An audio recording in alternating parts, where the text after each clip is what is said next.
ನಿಮಗೆ ಅನಿಸ್ತಿರುತ್ತೆ ಯಾಕೆ ಇಷ್ಟು ದಿನ ನಾನು ವೀಡಿಯೋ ಮಾಡಿಲ್ಲ ಅಂತಲ್ಲ. ಬಟ್ ಏನು ಮಾಡಲಿ, ನಾನು ಸ್ವಲ್ಪ ಲೈಫಲ್ಲಿ ಅಷ್ಟೇ ಬ್ಯುಸಿಯಾಗಿದ್ದೀನಿ.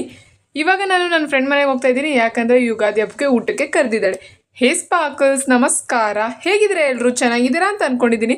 ನಿಜ ನಾನು ತುಂಬ ಸಾರಿ ನಾನು ಇಷ್ಟು ದಿನ ವೀಡಿಯೋ ಮಾಡಿಲ್ಲ ಅಂತ. ಬಟ್ ಏನು ಮಾಡಲಿ, ನೀವು ಸ್ವಲ್ಪ ಅರ್ಥ ಮಾಡ್ಕೊಳ್ಳಿ, ಓಕೆನಾ. ನಾನು ಇವಾಗ ನನ್ನ ಫ್ರೆಂಡ್ ಮನೆಗೆ ಹೋಗೋಕ್ಕೆ ಬಸ್ಸಿಗೆ ವೆಯ್ಟ್ ಮಾಡ್ತಾ ಇದ್ದೀನಿ, ಯಾಕಂದರೆ ನಾನು ಹೇಳಿದ್ದೀನಿ ಆಲ್ರೆಡಿ ಅವಳು ನನಗೆ ಊಟಕ್ಕೆ ಕರೆದವಳೆ ಅಂತ. ನಮ್ಮ ಮನೇಲಂತೂ ನಾವು ಹಬ್ಬ ಸೆಲೆಬ್ರೇಟ್ ಮಾಡಲ್ಲ, ಆ್ಯಂಡ್ ನಮ್ಮ ಮನೇಲಿ ಒಬ್ಬಟ್ಟು ಮಾಡಲ್ಲ. ಅದಕ್ಕೆ ನಾನು ಒಬ್ಬಟ್ಟು ತಿನ್ನೋದ್ರಲ್ಲಿ ಭಾರಿ ಇಂಟ್ರೆಸ್ಟ್ ತೋರಿಸ್ತೀನಿ, ಯಾಕಂದರೆ ಅದು ನನಗೆ ತುಂಬ ಇಷ್ಟ. ಅಲ್ಲಿ ಹೋಗಿದ ತಕ್ಷಣ ನಂಗೆ ಇನ್ನೊಬ್ಳು ಸಿಕ್ಕಿದ್ದು ಸೇಮ್ ಚಿಕ್ಕು ಥರ ಇದ್ದಾಳೆ. ನನ್ನ ಚಿಕ್ಕುಗೆ ಮೈ ಮೇಲೆಲ್ಲ ಬ್ಲ್ಯಾಕ್ ಸ್ಪಾಟ್ಸ್ ಇದೆ, ಇವಳಿಗೆ ಇಲ್ಲ. ಎಷ್ಟು ಕ್ಯೂಟಾಗಿದೆ ಗೊತ್ತಾ. ನಾನು ಅವಳ ಮನೆಗೆ ಹೋಗಿನೂ ಸ್ವಲ್ಪ ಫ್ಲೆಕ್ಸ್ ಮಾಡ್ಕೊಂಡು ಅಂದ್ಕೊಂಡೆ ನಾನು ಅದಕ್ಕೆ ಮಿರರಲ್ಲಿ ನೋಡ್ಕೋತಾ ಇದ್ದೀನಿ.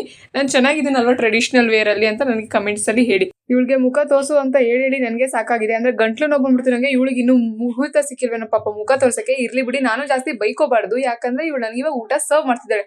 ಕಾಯ್ತಾ ಇದ್ದೀನಿ ಯಾವಾಗ ನಾನು ಕೊಡ್ತಾಳೆ ಅಂತ. ನನ್ನ ಹೊಟ್ಟೆಗೆ ಯಾವಾಗ ಒಬ್ಬಟ್ಟು ಹೋಗುತ್ತೆ ಅಂತ. ಆಸ್ ಐ ಸೆಡ್, ನಮ್ಮ ಮನೇಲಿ ಮಾಡಲ್ಲ, ಅದಕ್ಕೆ ಬೇರೆಯವರಾದರೂ ನನ್ನ ಫ್ರೆಂಡ್ಸ್ ಯಾರಾದರೂ ಕೊಟ್ಟರೆ ಅದನ್ನ ಚೆನ್ನಾಗಿ ನಾನು ಫೀಲ್ ಮಾಡ್ಕೊಂಡು ತಿಂತೀನಿ, ಎಂಜಾಯ್ ಮಾಡ್ಕೋತೀನಿ. ಸೈಡ್ಸ್ ಎಲ್ಲ ಚೆನ್ನಾಗೇ ಇತ್ತು. ನಾನು ಒಂದಲ್ಲ ಎರಡಲ್ಲ 3 ಒಬ್ಬಟ್ಟು ತಿಂದೆ. ಅದ್ರ ಜೊತೆ ರೈಸ್ ಸಹ ಹಾಕಿಸ್ಕೊಂಡೆ, ಯಾಕಂದರೆ ನನಗೆ ಊಟದಲ್ಲಿ ಏನೇ ಸಿಕ್ಕಿಲ್ಲ ಅಂದ್ರೂ ನಂಗೆ ಬೇಜಾರಿಲ್ಲ, ಬಟ್ ರೈಸ್ ಸಿಗಬೇಕು. ರೈಸ್ ತಿಂದ್ರೆ ನನಗೆ ಹೊಟ್ಟೆ ತುಂಬ್ದಂಗೆ ಅರ್ಥ. ಇದಾದ್ಮೇಲೆ ಫುಲ್ಲು ತುಂಬ ಚೆನ್ನಾಗಿ ಟೈಮ್ ಸ್ಪೆಂಡ್ ಮಾಡಾಮೇಲೆ 1-2 ಅವರ್ ಅವಳ ಮನೇಲಿ ಇದ್ದು ನಾನು ಕೊನೆಗೂ ಅವ್ರ ಅಣ್ಣನ ಕೈಯಲ್ಲಿ ಡ್ರಾಪ್ ಹಾಕಿಸ್ಕೊಂಡೆ. ನನ್ನ ವಾಯ್ಸು ಮೇ ಬಿ ಚೇಂಜ್ ಆಗಿರ್ಬೋದು, ಅದಕ್ಕೂ ಸಹ ಕ್ಷಮೆ ಇರಲಿ. ಆ್ಯಂಡ್ ನಾನು ನಿಜ ಹೇಳ್ತಿದ್ದೀನಿ, ದಿನ ಮತ್ತು ಸೂಪರ್ ಆಗಿತ್ತು. ಫೆಸ್ಟಿವಲ್ಸ್ನೆಲ್ಲ ಎಂಜಾಯ್ ಮಾಡಿದೆ.